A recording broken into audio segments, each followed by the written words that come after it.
Welcome students. Today we will start chapter 6 combustion and flame. तो इस chapter में हम combustion and flame दो पार्ट में ये चैप्टर है. की पॉइंट्स हम देख लेते हैं. सबसे पहले combustion क्या है, हम इसी के बारे में पढ़ने वाले हैं. टाइप्स ऑफ combustion हम पढ़ेंगे. कंडीशंस क्या क्या चाहिए combustion के लिए. फिर इसके बाद फ्लेम वाला पार्ट आएगा. What is flame, calorific value of a fuel क्या होती है, और एक आइडियल फ्यूल कैसा होता है, characteristics of an ideal fuel. And next topics are complete and incomplete combustion भी हम पढ़ेंगे. इग्निशन टेम्परेचर क्या होता है, एक्सटिंग्विशिंग फायर क्या होता है, फ्यूल्स के बारे में डिटेल, एंड हार्मफुल इफेक्ट्स भी होते हैं फ्यूल्स के, उसके बारे में भी हम पढ़ेंगे. सबसे पहले एक डायग्राम दिया हुआ है आपकी बुक में. Riya and Raj were trying to make fire by rubbing one stone over the other. Riya and Raj दो पत्थरों को रब करके फायर प्रोड्यूस करने का ट्राई कर रहे हैं. They wanted to know how to early man discovered fire. वो ये जानना चाहते थे कि फायर जो है, जो आग है, उसकी डिस्कवरी कहाँ से हुई. One of the most important discoveries in the history of human civilisation was fire. तो सबसे इम्पॉर्टेंट डिस्कवरी में से एक डिस्कवरी है फायर, जिसके बारे में ही हम combustion and flame, this chapter is all about fire. Chapter start करते हैं. The discovery of fire was one of the most important discovery in the history of human civilisation. Human civilisation में सबसे important discovery माना गया है fire की discovery को. The discovery of fire made human beings different from animals. और इसी discovery की वजह से एनिमल्स और ह्यूमंस में जो फ़र्क है वो यही है. डिस्कवरीज जो होती हैं वो ह्यूमंस ही कर पाते हैं. After the discovery of fire they begin to eat cooked food. और फायर की डिस्कवरी के बाद ही लोग कच्चा खाना छोड़ के पका हुआ खाना, कुकड फूड खाने लगे थे. Fire also save them from cold. ठंड से भी फायर ही बचाती थी. From fire to fire extinguisher, it all tells the story of human development. तो इस चैप्टर में हम फायर की डिस्कवरी से लेके और आज हम कहाँ तक पहुँच गए हैं फ्यूल तक, वो पूरा हम डिटेल, पूरी स्टोरी ह्यूमन डेवलपमेंट की हम इस चैप्टर में कंप्लीट पढ़ेंगे. Next is the discovery of fire led to the major energy releasing mechanism on the earth. सबसे ज़्यादा एनर्जी रिलीजिंग मैकेनिज्म है ये अर्थ पर, जिसमें सबसे ज़्यादा एनर्जी रिलीज़ हो रही है. एनर्जी और हीट या एनर्जी आप किसी का भी प्रोनाउंसिएशन कर सकते हैं फायर के regarding. Fire is the source of heat energy. तो वो हीट एनर्जी जो प्रोड्यूस हो रही है उसका सबसे बड़ा सोर्स है, that is fire. We use fire for various useful purpose. हम आग को बहुत यूज़फुल तरीक़ों से यूज़ में लेते हैं, यूज़ सभी को पता है. We need fire to cook. हमें कुकिंग के लिए फायर चाहिए. टू हीट समथिंग, कुछ भी गर्म करना है. टू रन ऑटोमोबाइल, हमारी ऑटोमोबाइल्स हैं जितने भी चल रहे हैं फायर से ही चल रहे हैं, किसी हीट से ही चल रही हैं, किसी एनर्जी से ही. To run industries, most of the industries बिना आग के कुछ भी नहीं होने वाला है. And to do many other things, और भी बहुत सारी चीज़ें हैं जो आपको पता होंगे और इस बुक में मेंशन करना नहीं हो पाया है. Fire is produced when a substance is burned in air. Fire क्या है, फायर सिर्फ एक ऐसी चीज़ है कि किसी भी अगर सब्सटेंस, किसी भी चीज़ को अगर जलाया जाता है इन द प्रेजेंस ऑफ एयर, तो फायर प्रोड्यूस होती है. और जब फायर प्रोड्यूस होती है तो उसके साथ साथ हीट भी प्रोड्यूस होगी विद द लाइट. तो when a substance is burned it produces heat and light. जब भी कोई भी सब्सटेंस जलाया जाता है तो हीट और लाइट प्रोड्यूस होती है. नेक्स्ट पेज पर आते हैं, पेज नंबर 67. टॉपिक स्टार्ट करेंगे.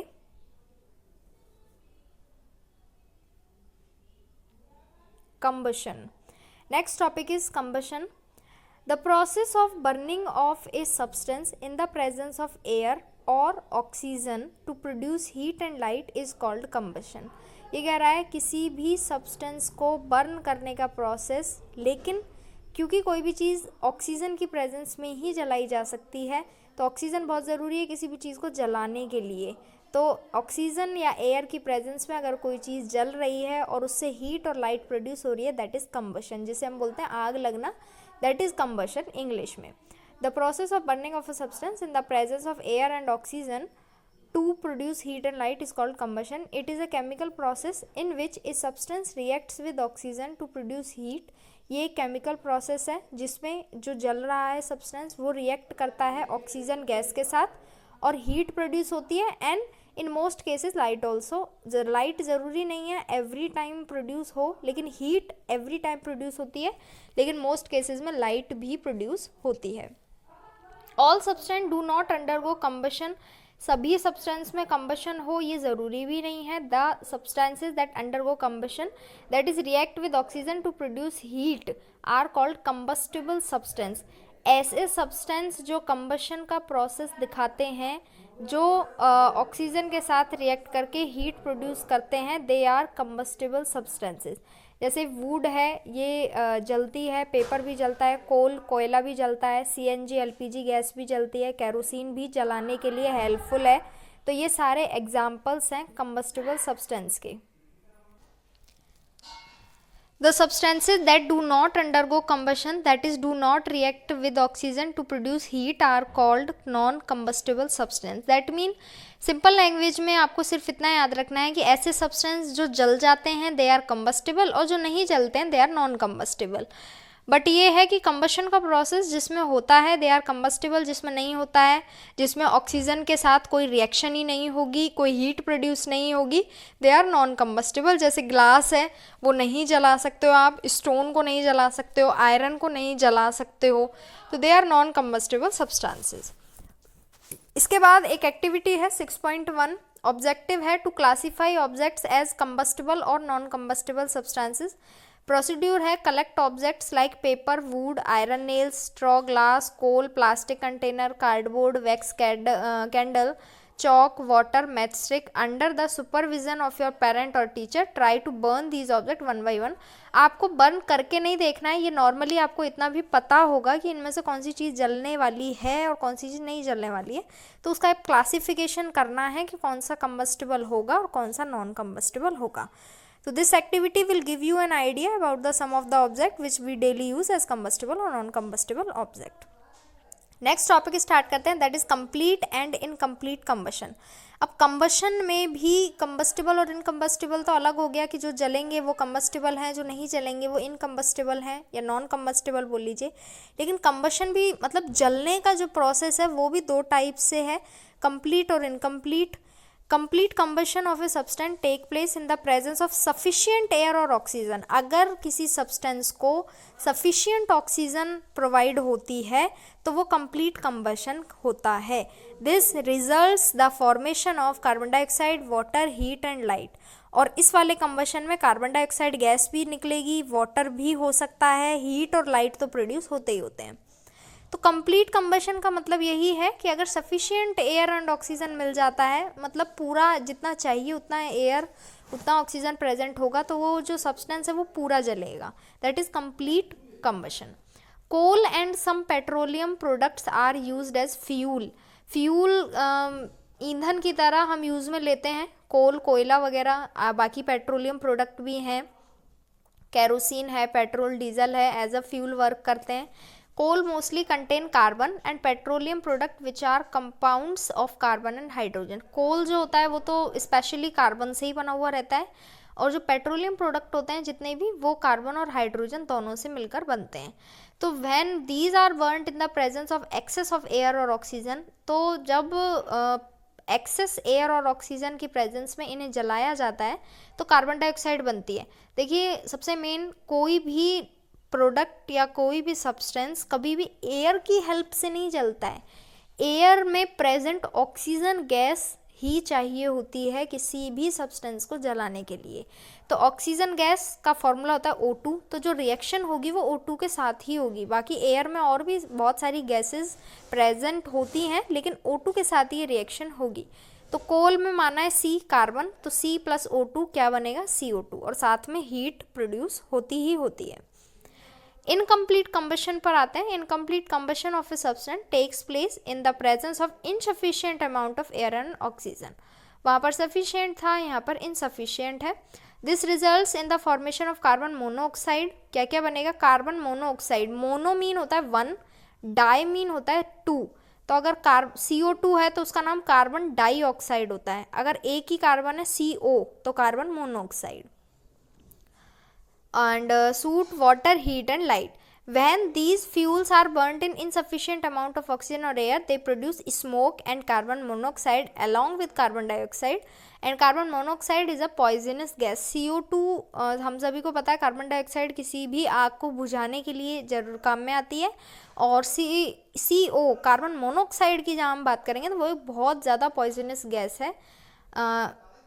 रिएक्शन अभी शायद आपको समझ में नहीं आएगी, रिएक्शन के बारे में हम 10th क्लास में बात करेंगे. यहाँ सिर्फ आप डेफिनेशन और क्या मीनिंग है आप सिर्फ उतना याद रखिए. Incomplete combustion has some disadvantage. कुछ जब एडवांटेज होंगे there are some disadvantage as well.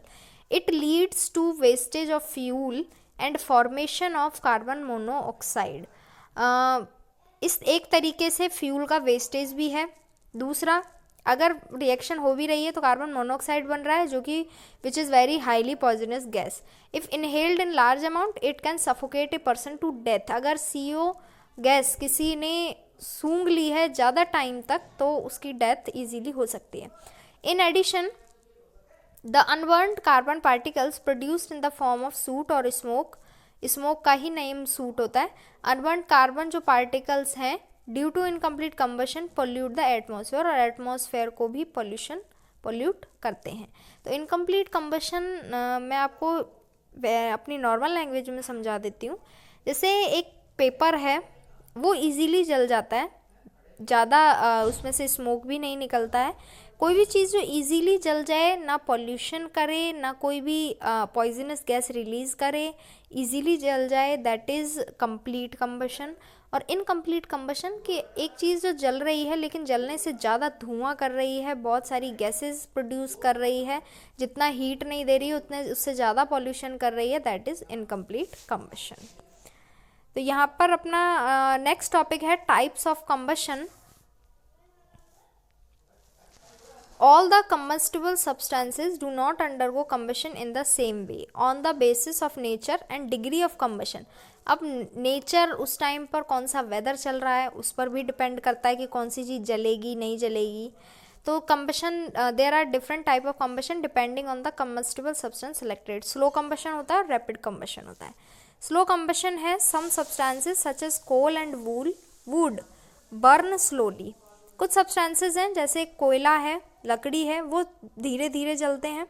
They release a continuous supply of heat and light energy, और वो हीट और लाइट एनर्जी कंटिन्यू देते रहते हैं. बर्निंग ऑफ फूड, जैसे लकड़ी जलती है. Cow dung cakes. Cow dung cakes मतलब अपने जो उपले होते हैं या छाने बोल लीजिए, कुछ भी बोल लीजिए, दे आर एग्जाम्पल है स्लो कम्बशन का, ये धीरे जलते हैं. Burning of food in the cells during cellular respiration is also example of slow combustion. हमारी बॉडी के अंदर भी फूड एक तरह से बर्न ही हो रहा है हमारे खाना पचाने की प्रोसेस में, तो वो भी एक स्लो कम्बशन का एग्जाम्पल है. रैपिड कम्बशन है if a combustion reaction takes place with a high speed it is known as rapid combustion. अगर कोई भी कम्बशन बहुत ज़्यादा हाई स्पीड से हो रहा है that is rapid combustion. It is the combustion in which a large amount of heat is produced in a very short time period. बहुत जल्दी कोई चीज़ जल जाए और हीट बहुत ज़्यादा प्रोड्यूस हो जाए. बर्निंग ऑफ पेट्रोल कैरोसिन, इससे एकदम से आग लगाई जा सकती है. LPG, ये रैपिड कम्बशन के एग्जाम्पल हैं. Similarly a candle starts burning when a burning matchstick is brought near its wick. तो एक मोमबत्ती भी बहुत जल्दी जल जाती है. तो जो चीज़ जल्दी जल जाए और जल्दी से हमें हीट और एनर्जी मिल जाए दैट इज़ रैपिड कम्बशन. और जिन चीज़ों में टाइम लगता है, धीरे जलती हैं, दे आर स्लो कम्बशन. तो यहाँ पर हमने कम्बशन के बारे में पढ़ा, कम्बशन के टाइप के बारे में भी पढ़ा, complete and incomplete and slow and rapid combustion. Page number 67 से page number 68 you will receive in next video. Next topic is spontaneous combustion. Some substances when exposed to air catch fire on their own. कुछ substances ऐसे होते हैं जिन्हें अगर naturally air में हम रख दें तो वो अपने आप fire catch कर लेते हैं. This is called spontaneous combustion. It is the combustion that take place when object is not supplied heat from an external source. ये ऐसा कम्बशन है जो जब ही होगा when the object is not supplied heat, अगर कोई भी ऑब्जेक्ट किसी अदर जगह से हीट को सप्लाई नहीं कर रहा है. We have learned earlier that white phosphorus and sodium white phosphorus और सोडियम एक ऐसा है जो अगर इन्हें हम नॉर्मली एयर में खुला छोड़ देते हैं तो ये अपने आप ही ऑक्सीजन के साथ रिएक्शन करके, अगर हम वाइट फॉस्फोरस और सोडियम को एयर में खुला छोड़ देते हैं तो ये अपने आप ही खुद ही फायर कैच कर लेते हैं। The fire accidents that take place in forest and mines also occur on their own. कई बार ऐसा होता है कि जंगल में आग लग जाती है जो खुद लगती है। So these are the example of spontaneous combustion. मतलब ऐसा है, स्पॉन्टेनियस कम्बशन एक ऐसी आग लगना है जिसके लिए आपको ज़रूरी नहीं है एयर से कॉन्टेक्ट में अपने आप भी फायर कैच की जा सकती है। Spontaneous combustion of some substances is disastrous in some ways. Fire in coal mines, कोयले की माइंस में आग लग जाती है, एंड फॉरेस्ट में भी causes loss of life of human, animal and plant. बहुत सारा लॉस भी होता है and is very difficult to control, और ऐसी आग को कंट्रोल कर पाना भी is difficult. Next topic is explosion. It is a combustion that take place in which a very large amount of heat energy and light energy are produced along with sound energy also. ये एक ऐसा combustion है जिसमें बहुत ज़्यादा heat produce होती है, बहुत ज़्यादा लाइट प्रोड्यूस होती है एंड साउंड ऑल्सो। तो जो हम दिवाली पर जितने भी पटाखे चलाते हैं, बर्निंग ऑफ क्रैकर्स, ये एक्सप्लोजन का ही एग्जाम्पल है, क्योंकि बर्निंग ऑफ क्रैकर्स में आवाज़ भी उतनी ही आती है जितनी हीट होगी और उतनी ही लाइट प्रोड्यूस होती है। और burning crackers causes air and noise pollution. तो हमें पता है क्रैकर्स से air pollution and noise pollution same time पर क्रिएट होता है। नेक्स्ट टॉपिक आता है इग्निशन टेम्परेचर. इग्निशन टेम्परेचर क्या है? All substances do not burn eight room temperature. अभी हमने पढ़ा है कि कुछ चीज़ों में अपने आप आग लग जाती है, लेकिन रूम टेम्परेचर पर नहीं होता है ये. They need to be heated to a certain minimum temperature before they can catch fire. मतलब आग लगने से पहले उनका एक मिनिमम टेम्परेचर होता है जो थोड़ा बहुत ये हीट रहता है. रूम टेम्परेचर पर ये वर्क नहीं हो सकता. तो जो मिनिमम टेम्परेचर है, this temperature is called ignition temperature. इसका मतलब ये है कि इग्निशन टेम्परेचर बहुत इंपॉर्टेंट रोल प्ले करता है किसी भी कंबशन में. एक जो मिनिमम टेम्परेचर है जो ज़रूरी है हर सब्सटेंस में आग लगने के लिए, तो वो मिनिमम जो टेम्परेचर है दैट इज़ इग्निशन टेम्परेचर. तो अगर हम किसी भी सब्सटेंस में आग लगा रहे हैं तो उसके इग्निशन टेम्परेचर तक आना बहुत ज़रूरी हो जाता है. So temperature plays a very important role in combustion. The minimum temperature at which a substance catches fire by an external spark. कोई भी हम अगर एक्सटर्नल स्पार्क दे रहे हैं तो उससे फायर पकड़ने से पहले सब्सटेंस का खुद का भी एक मिनिमम टेम्परेचर मेंटेन होता है और undergoes combustion is called its ignition temperature. दो नेम है, काइंडलिंग टेम्परेचर भी बोल सकते हैं. Different objects have different ignition temperatures. अलग अलग ऑब्जेक्ट्स के इग्निशन टेम्परेचर्स अलग अलग होते हैं. सब substances such as white phosphorus, sodium metal, petrol, kerosene, paper, इन सब का इग्निशन टेम्परेचर बहुत कम होता है. इग्निशन टेम्परेचर जितना ज़्यादा कम होगा उस चीज़ में को उतनी ही जल्दी आग लगाई जा सकती है. The ignition temperature of liquefied petroleum gas LPG is 60 degree centigrade, whereas that of white phosphorus is 35 degree centigrade. इसका मतलब ये है कि वाइट फॉस्फोरस में आग जल्दी लगाई जा सकती है. और ignition temperature of coal 130 degree. तो कोल का 130 बहुत ज़्यादा है, इसलिए कोल में आग थोड़ी देरी से लगती है. The substances which have an ignition temperature of less than 100 degree catch fire very easily. 100 degree Celsius से कम वाले सब्सटेंस इग्निशन टेम्परेचर वाले फायर इजीली कैच कर सकते हैं. Such objects are called inflammable objects. तो ऐसे ऑब्जेक्ट्स जिनका ignition temperature less than 100 degree centigrade है, ऐसे ऑब्जेक्ट्स को इनफ्लेमेबल ऑब्जेक्ट्स बोला जाता है. और इनफ्लेमेबल ऑब्जेक्ट्स 100 डिग्री से कम होगा इग्निशन टेम्परेचर, और जितना ज़्यादा कम होगा उतनी ही जल्दी ये फायर कैच कर सकते हैं. तो इनफ्लेमेबल ऑब्जेक्ट्स का एग्जांपल है petrol, diesel, kerosene, LPG, alcohol. ये सब बहुत जल्दी जो फायर है वो कैच करते हैं. Next topic is conditions necessary for combustion. Combustion आग लगने के लिए भी कुछ कंडीशंस हैं. 3 conditions necessary for combustion to take place are. 3 conditions दी हुई हैं. First is presence of a combustible substance. सबसे मेन आग लगने के लिए ज़रूरी है कि जो सब्सटेंस है वो कंबस्टिबल होना चाहिए. कंबस्टिबल प्रीवियस हम पढ़ चुके हैं. कंबस्टिबल क्या है? Presence of A supporter of combustion, combustion आग लगने के लिए एक सपोर्टर भी चाहिए जिसके थ्रू आप लगा रहे हैं, external supporter. And third is attainment of ignition temperature, और थर्ड उसका एक मिनिमम टेम्परेचर होना चाहिए, तभी उसके बाद उसकी आग लगेगी उसमें। In other words, to undergo combustion a combustible substance need oxygen and enough heat to reach its ignition temperature. इसके बाद आते हैं कंबस्टिबल सब्सटेंस पर। Combustion is possible only when the substance is combustible, combustion होगा ही जब जो substance है वो कंबस्टिबल होगा, जो फायर कैच कर सकता है। In other words, the presence of substance that can be burned easily is the first condition required for combustion. Combustion के लिए फर्स्ट कंडीशन रिक्वायर ये है, for example paper, kerosene, LPG, wood are combustible substances. paper, dry leaves and hair catch fire very easily, ये बहुत जल्दी fire catch कर लेते हैं, so they are also combustible substances. इसके बाद आगे आते हैं नॉन कम्बस्टिबल पर। The substances that do not burn in air, जो आग नहीं पकड़ते हैं, are called non combustible substance and they are use to extinguish the fire. For example water and sand. एक मेन बात कि ऐसे सब्सटेंस जो आग नहीं पकड़ रहे हैं तो उन्हें फिर आग बुझाने में काम में लिया जाता है। ऐसे वाटर है वो कभी भी एयर से फायर कैच नहीं करता है, एंड सैंड ऑल्सो, तो इन्हें यूज़ किया जाता है फायर को बुझाने के लिए। तो water and sand are non combustible substances which are use to put off fire. इसके बाद आगे आते हैं सपोर्टर ऑफ ए कम्बशन। हर चीज़ का तीनों जो कंडीशंस हैं उनके लिए डिटेल दी हुई है। तो ये फर्स्ट पॉइंट का डिटेल था कि presence of a combustible substance क्या है। सेकंड है presence of A supporter of combustion. Supporter of combustion क्या होता है? A substance which helps in the combustion of a combustible substance is called a supporter of combustion.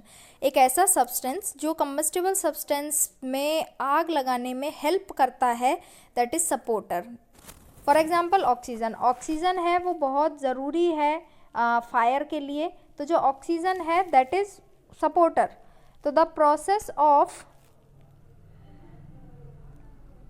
Combustion will stop if the supply of oxygen is cut off. अगर oxygen नहीं होगी तो जो fire है वो नहीं लगेगी। इसके बाद है एक्टिविटी 6.2। ऑब्जेक्टिव है to confirm that air is needed for combustion, कि जो एयर है वो बहुत ज़रूरी है कंबशन के लिए। मटेरियल रिक्वायर्ड है 2 कैंडल्स, 2 कैंडल चाहिए, एक ग्लास का जार चाहिए और एक मैच बॉक्स चाहिए।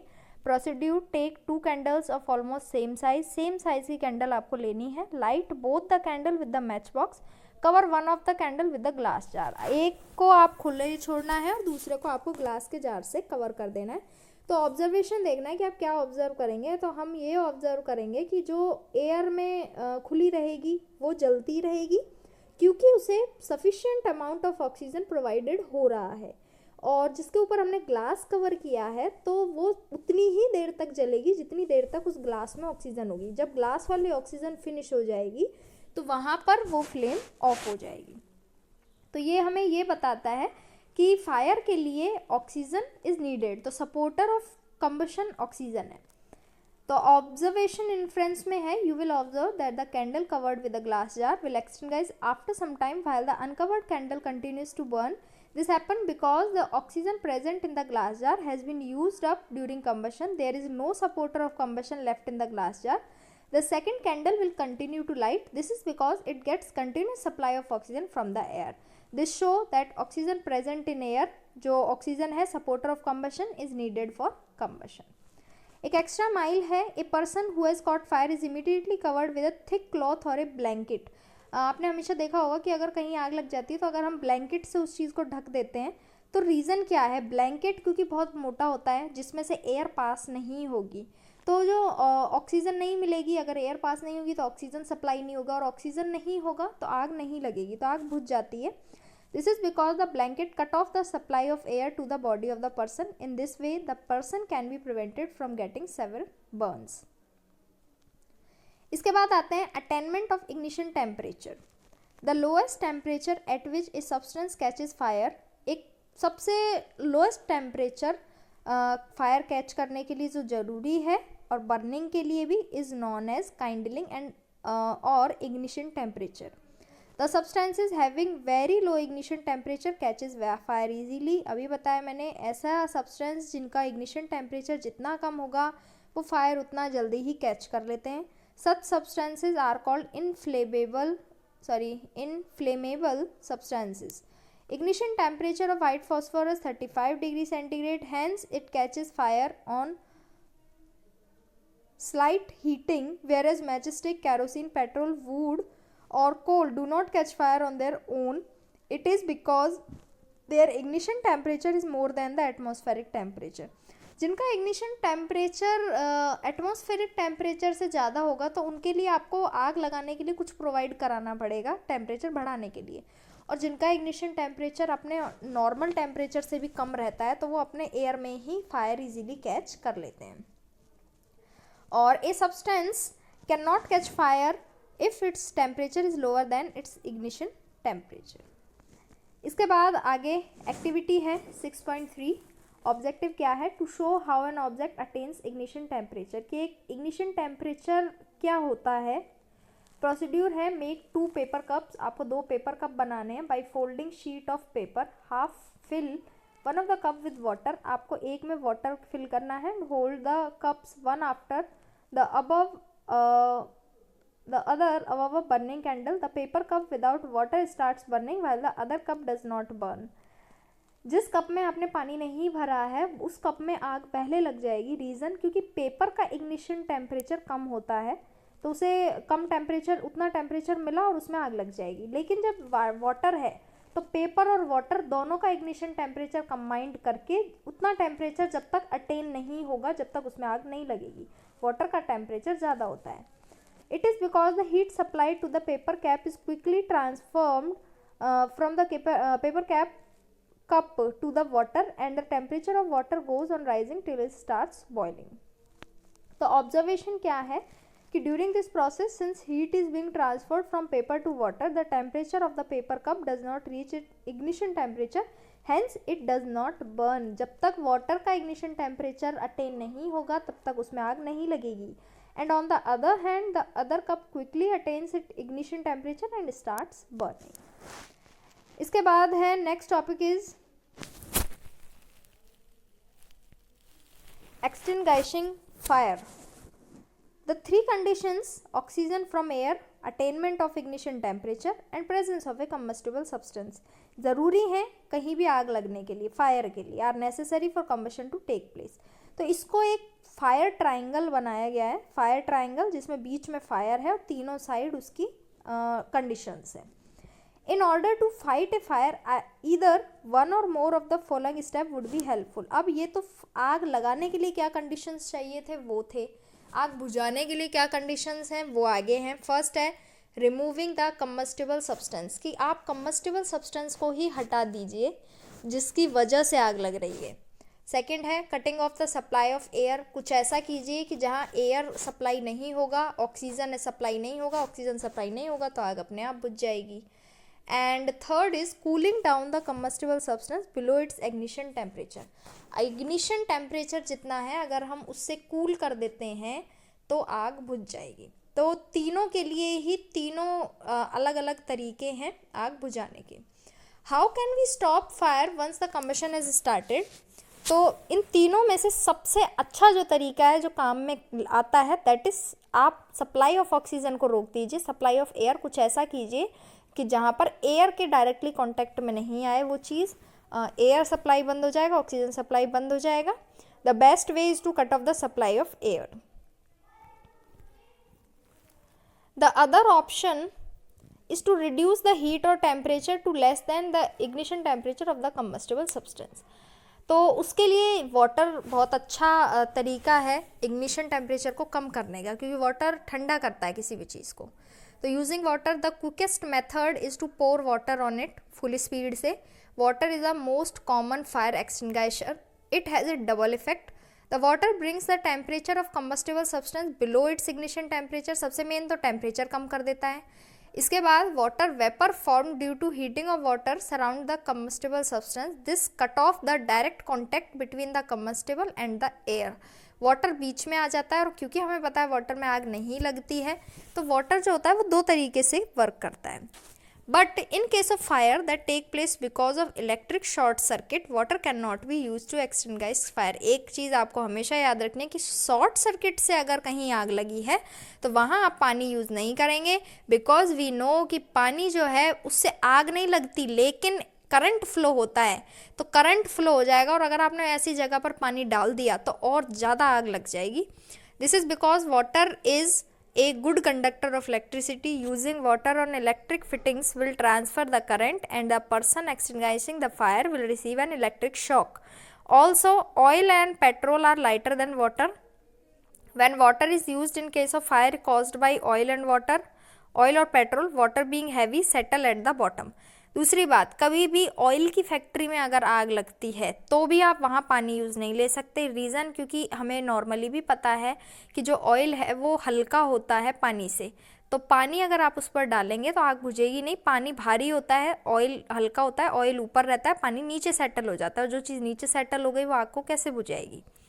Water being heavy settle at the bottom. The contact between oil or petrol and air is not cut off. So water cannot be used to extinguish fire caused by oil and petrol. Oil और petrol से जो आग लगती है वहाँ भी आप water use में नहीं ले सकते, और शॉर्ट सर्किट में भी आप वाटर यूज़ में नहीं ले सकते. तो ऐसी जगह पर कार्बन डाइऑक्साइड गैस यूज़ में ली जाती है. कार्बन डाइऑक्साइड गैस हमें पता है फायर एक्सटिंग्विशिंग के काम में आती है. तो यही है अपना next topic, carbon dioxide as a fire extinguisher. Carbon dioxide works by taking away oxygen and heat from the combustible substance. It is also non-flammable and heavier than oxygen. Oxygen से heavy है, so it settle on the combustible substance and act as a blanket.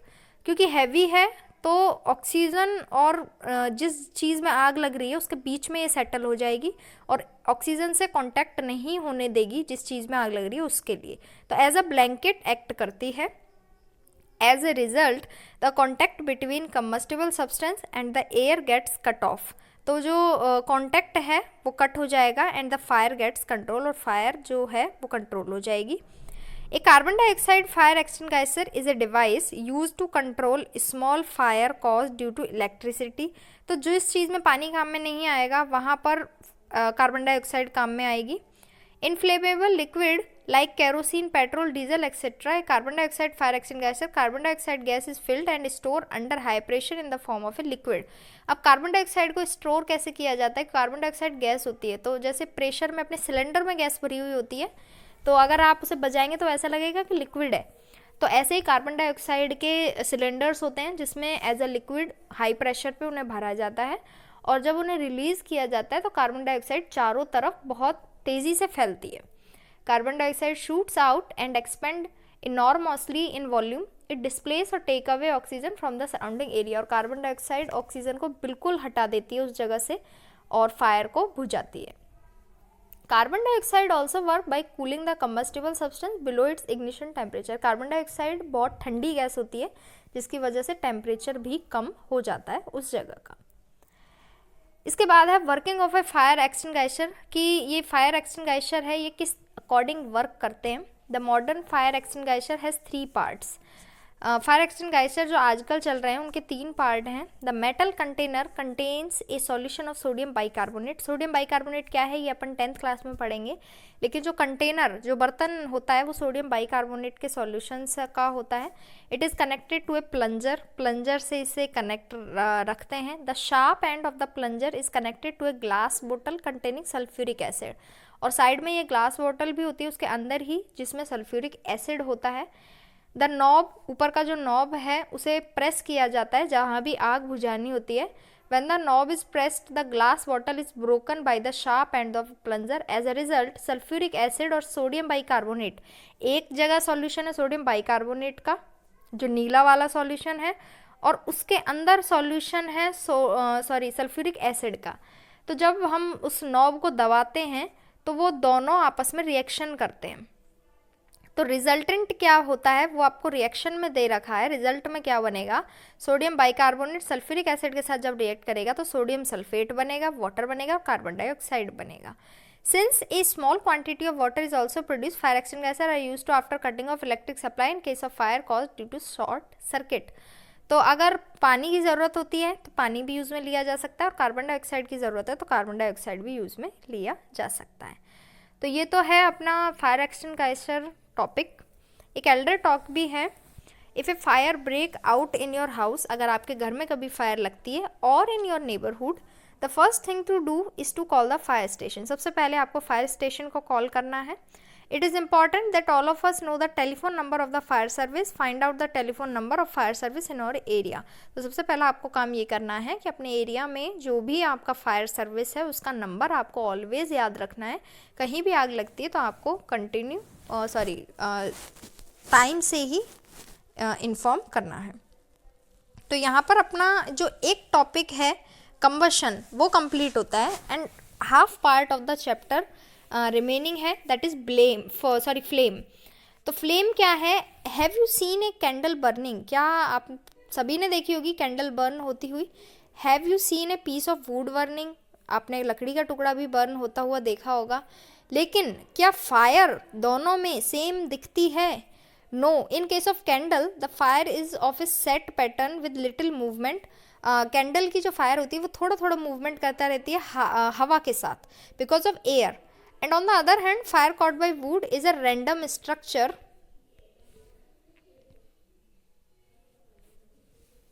and not uniform. Uniform नहीं होती है। The fire produced by a candle is called a flame. तो जो candle वाली जो आग है that is example of flame. A flame is the place where combustion of the substance take place.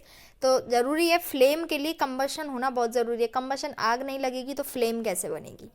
तो the combustible substance that vaporize on burning produce flame. Some substance that burn with a flame. Flame किस किस में आप देख सकते हो? Wax में flame देख सकते हो, कैरोसिन में, कैम्फर, कपूर में, एलपीजी में। लेकिन वुड है, चारकोल है, कोल है, इनमें आपको रेड रेड दिखता है जब ये पूरे गर्म हो जाते हैं, लेकिन कोई भी फ्लेम नहीं दिखेगी आपको। That do not vaporize on burning do not produce a flame. Next है structure of a candle flame. अब फ्लेम की भी स्ट्रक्चर है। When a candle is lighted, जब कोई भी आप कैंडल जलाएंगे, द वैक्स मेल्ट, तो जो मोम होती है वो मेल्ट होती है, rises up in the wick and gets converted into vapour. तो वैक्स वेपर में चेंज होती रहती है। The wax vapour burn in air producing yellow and luminous flame. बिना धुएं की और येलो फ्लेम जलती है।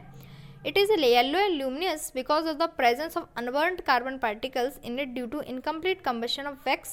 Hydrocarbons is less supply of air. These unburnt carbon particles rise up in the flame, heated up and start glowing. These carbon particles then leave as smoke and soot. तो ये हम पहले भी पढ़ चुके हैं कि अगर ऐसा कोई कार्बन पार्टिकल होता है जो नहीं जल रहा है तो धुआं उसकी वजह से ही होगा, लेकिन जहाँ कंप्लीट कंबशन हो रहा है वहाँ पर कोई भी धुआं नहीं होगा, एक क्लीन फ्लेम होगी। तो इसी अकॉर्डिंग एक कैंडल फ्लेम के 3 जोन्स बताए हैं, 3 जोन हैं, एक आउटर मोस्ट, एक मिडिल और एक इनर मोस्ट। तो सबसे पहले पढ़ते हैं आउटर मोस्ट जोन को। आउटर मोस्ट जोन को नॉन ल्यूमिनस जोन भी बोलते हैं और ब्लू कलर की होती है, जो सबसे नीचे आपको दिखेगा। As this zone is in direct contact with air, wax vapour undergo complete combustion. यहाँ पर कंप्लीट कंबशन होगा। और सबसे हॉटेस्ट जोन है ब्लू जोन, जिसको आउटर मोस्ट जोन भी बोलते हैं, नॉन ल्यूमिनस भी बोलते हैं, ब्लू जोन भी बोलते हैं। सेकेंड इज मिडिल जोन, जिसको ल्यूमिनस जोन बोलेंगे। Is bright yellow in colour, yellow colour का होगा, ब्राइट येलो कलर का। As this zone is not in direct contact with air, wax vapour undergo partial combustion. यहाँ पर complete combustion नहीं है, यहाँ पर पार्शियल कंबशन है। पार्शियल मीन आधा अधूरा। This makes the middle zone of the flame only moderately hot. The incomplete combustion in this zone is due to insufficient supply of air. यहाँ पर सफिशिएंट सप्लाई नहीं होता है एयर का। This zone is more hot than inner most zone but less hot the outer zone. Outer most से कम गर्म होगा और इनर मोस्ट से ज़्यादा, और इसको येलो जोन भी बोलते हैं। इसके बाद आते हैं अपने इनर मोस्ट जोन पर, जिसको डार्क जोन भी बोलते हैं, क्योंकि डार्क कलर में होता है या ब्लैक कलर में होता है। और ये कब होगा? जब बिल्कुल भी एयर नहीं मिलेगी। Since this zone is completely cut off from air, जब आपको पता है कोई भी मोमबत्ती बुझती है तो काले कलर का धुआं निकलता है, वो इनर मोस्ट जोन होता है। जब no combustion take place, it consist of unburned wax vapour due to absence of combustion, this zone is least hot, गर्म नहीं होगा।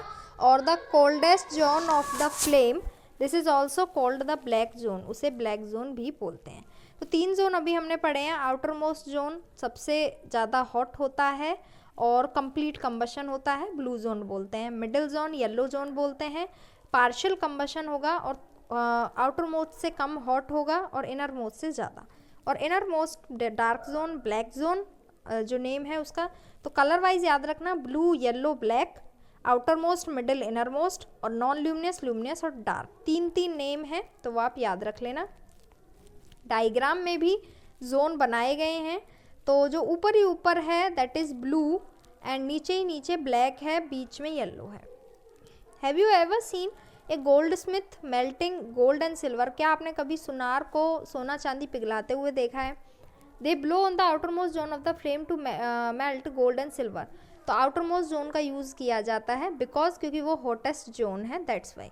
This is because the outer most zone is the hottest zone, so it quickly and easily melts gold and silver. Activity है 6.4, objective है to observe the fuel we use in our daily life. Candle चाहिए आपको, magnesium ribbon चाहिए, charcoal, camphor and kerosene का stove. तो आपको करना क्या है, take help of your elder to note whether the above things from flame on burning. इनमें से किस किस में फ्लेम निकलेगी और किस में नहीं निकलेगी, आपको उसकी एक टेबल फॉर्म करनी है। तो ये टेबल है पेज नंबर 71 पर। इसके बाद आते हैं पेज नंबर 72 पर।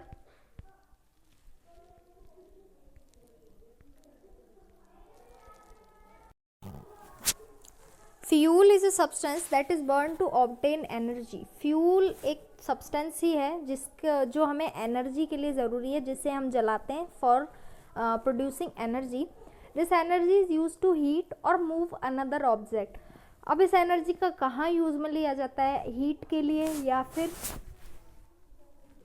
किसी व्हीकल को चलाने के लिए, वो डिपेंड करता है। In other words, a fuel undergoes combustion to produce heat and light energy which is use for some purpose. तो पर्पस के अकॉर्डिंग फ्यूल्स अलग अलग हैं। On the basis of state of matter the fuel can be classified solid, liquid और gas.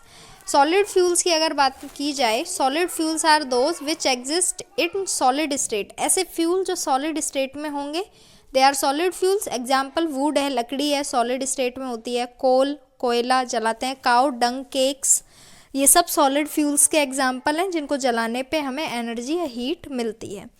Liquid fuels की जहाँ बात करेंगे, liquid fuels are those which exist in liquid state at room temperature. जो liquid state में होते हैं, example हमें पता है पेट्रोल, डीजल, कैरोसिन, ये लिक्विड फ्यूल है। And gases fuel are those which exist in gaseous state at room temperature, जो गैस में होंगे। और गैसियस फ्यूल बेस्ट फ्यूल होता है क्योंकि ये पोल्यूशन बहुत कम करते हैं। For example LPG, CNG, biogas, coal gas, ये सब गैसेज हैं। इसके बाद आगे आते हैं, find out few solid, liquid and gaseous fuels to complete the table. आपको इन सभी को टेबल में लिखना है। सॉलिड्स के नेम सॉलिड के सेक्शन में, लिक्विड्स के नेम लिक्विड सेक्शन में, एंड गैसेस के नेम गैसेस के सेक्शन में, और ये टेबल आपको बनानी है फ्यूल्स के लिए। आगे जो नेक्स्ट टॉपिक है that is calorific value of a fuel. Calorific value क्या होती है, ये एक डेफिनेशन है। तो calorific value is defined as the amount of heat energy produced on complete combustion of 1 kilo of a fuel. कि अगर हम 1 किलो फ्यूल लेते हैं और 1 किलो फ्यूल को जलाने पर जितनी एनर्जी रिलीज हो रही है, जितनी एनर्जी बन रही है, दैट इज उसकी calorific value. Since heat is a form of energy, so it is measured in a unit called joule. जैसे हम वेट है किलोग्राम में नापते हैं, डिस्टेंस को मीटर में नापते हैं, ऐसे ही जो हीट है उसे जूल में नापा जाता है और रिप्रेजेंटेड एट जे। और जैसे ग्राम को जीएम लिखते हैं, किलोग्राम को केजी लिखते हैं, ऐसे जूल जे होता है और किलो जूल केजे होता है। तो यूनिट है इसकी वो जूल है हीट की। लेकिन जब हम बात करते हैं ऐसा unit of calorific value, calorific value किस में होगी, जे अपॉन किलोग्राम। मतलब ये है कि 1 किलो नीचे है और जो हीट बनेगी ऊपर है। तो इसका फॉर्मूला होता है कैलोरीफिक वैल्यू का हीट अपॉन वेट, फ्यूल का वेट। तो हीट की एनर्जी जे है और फ्यूल का वेट किलोग्राम में है, तो ऐसा यूनिट क्या है, जे अपॉन केजी। और commonly used calorific value kJ upon kg भी होती है। इसके बाद an efficient fuel has a higher calorific value. तो जितना ज़्यादा अच्छा फ्यूल होगा उसकी उतनी ही कैलोरीफिक वैल्यू ज़्यादा होगी। मतलब 1 1 किलो फ्यूल में उतना ही एनर्जी रिलीज होगी, और जितनी ज़्यादा एनर्जी रिलीज होगी कैलोरीफिक वैल्यू उतनी ही ज़्यादा होगी।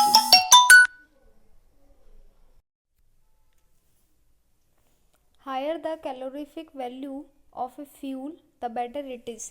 तो कैलोरीफिक वैल्यू जिस फ्यूल की जितनी ज़्यादा होगी वो उतना ही ज़्यादा अच्छा फ्यूल होगा।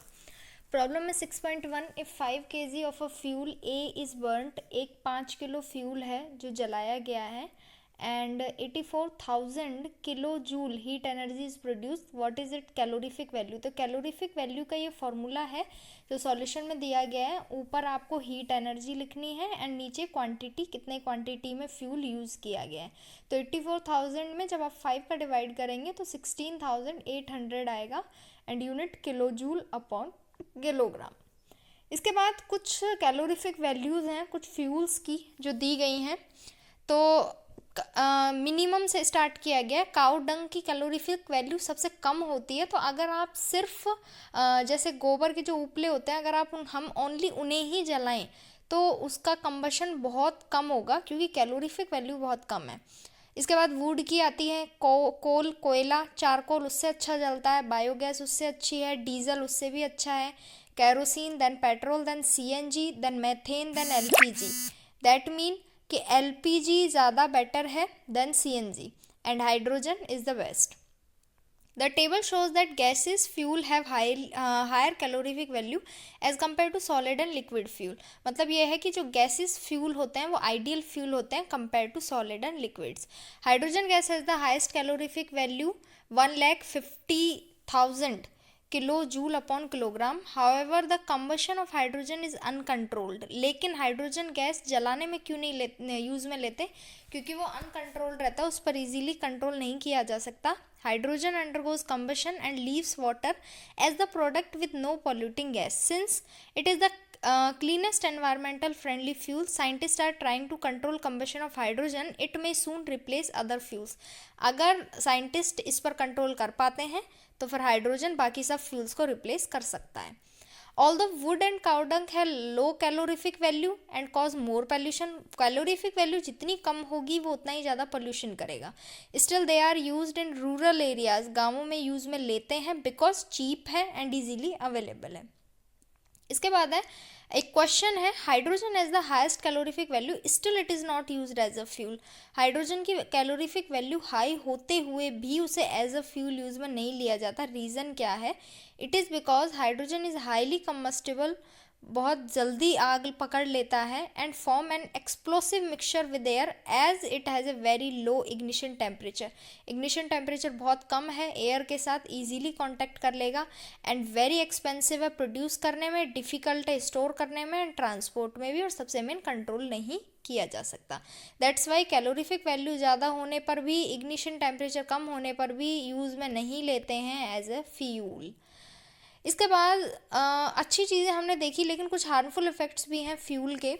Fuels are very useful for us, these are use at home and industries. Homes and industries में भी यूज़ में लेते हैं फ्यूल को, but these fuels have harmful effects also.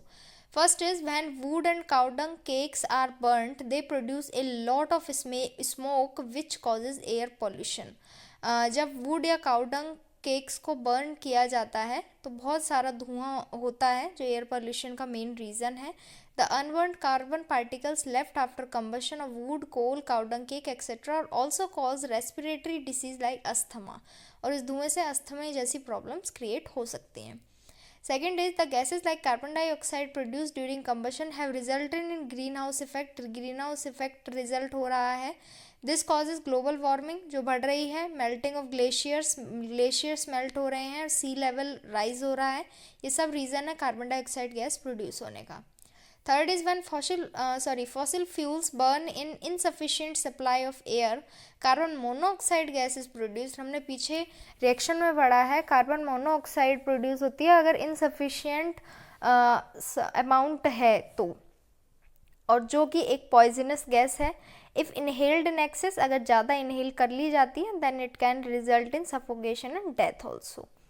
Burning of fossil fuels produces unburnt hydrocarbon as smoke which are health hazards।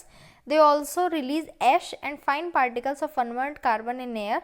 These fine particles are called suspended particulate matter which reduce visibility and blacken buildings. ये जो आपको diagram में दिखाया गया ना, smoke emitting from vehicles on the road, इसी को बोलते हैं SPM, सस्पेंडेड पर्टिकुलेट मैटर, जो क्या कर रहा है, विजिबिलिटी को कम कर रहा है और ब्लैक करता है बिल्डिंग्स को.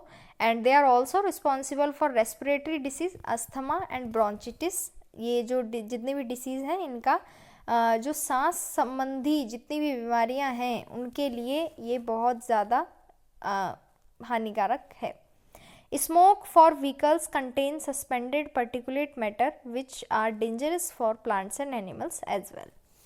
इन order to have more fuels, जितना ज़्यादा फ्यूल्स लोगों को चाहिए, trees have been cut at an alarming rate. Trees बहुत ज़्यादा कट रहे हैं.